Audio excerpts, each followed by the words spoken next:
बहुत समय पहले की बात है।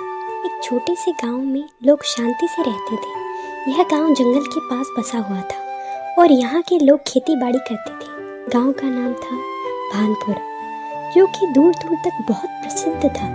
लेकिन गांव में कुछ ऐसा था जिससे लोग डरकर ही बताते थे।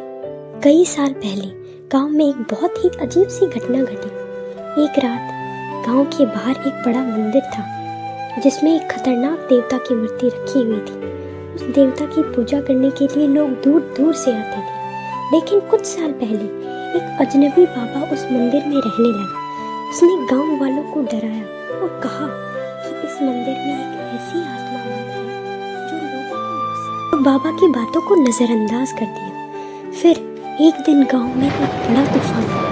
रात के अंधेरे में गांव के लोग घबराए हुए थे। तभी अचानक मंदिर से जोर जोर से आवाजें आने लगी। किसी ने सुनी, किसी ने नहीं सुनी। लेकिन जैसे जैसे रात बढ़ी, लोगों ने महसूस किया कि गांव में कुछ अजीब हो रहा है। घरों के दरवाजे अपने आप खुलने लगे। जिनके घरों के दरवाजे बंद थे उनमें से रहस्यमय रोशनी चमकने लगी। अगली सुबह जब लोग बाहर आए तो उन्होंने देखा कि कुछ लोग गायब थे। गांव में डर का माहौल था। कहते हैं कि जो भी उस मंदिर के पास जाता वह वापस ही ना लौटता। कुछ दिनों बाद गांव के एक युवक ने निश्चय किया कि वह इस रहस्य का हल निकालेगा। वह रात के समय मंदिर गया और वहां उस बाबा को खोजा। लेकिन मंदिर में प्रवेश करते ही उसे एहसास हुआ कि कुछ गलत हो रहा था। जैसे ही उसने बाबा को देखा, बाबा की आंखें लाल हो गईं और उसने युवक को चेतावनी दी, इस गांव के लोगों ने हमारी आत्मा को बंद किया है, अब हम बदलेंगे।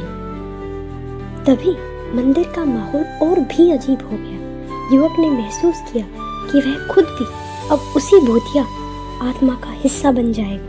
वह तुरंत वहां से भागा। लेकिन जब वह गांव लौटा तो उसे कोई न मिला, सिर्फ एक खाली घर। और उसके अंदर की बेतरतीब स्थिति को देखकर लोग समझ गए कि युवक अब भूतिया आत्मा का शिकार बन चुका है। गांव वालों ने आखिरकार उस खतरनाक मंदिर को तोड़ दिया। लेकिन कहते हैं कि भानपुर अब भी उस आत्मा से डरता है। रात के समय कभी कभी कुछ आवाजें सुनाई देती हैं और जो लोग रात के समय उस रास्ते से गुजरते हैं वे गायब हो जाते हैं। आज भी किसी को भानपुर गांव में रात के समय जाने की हिम्मत नहीं होती है। यह गांव अब एक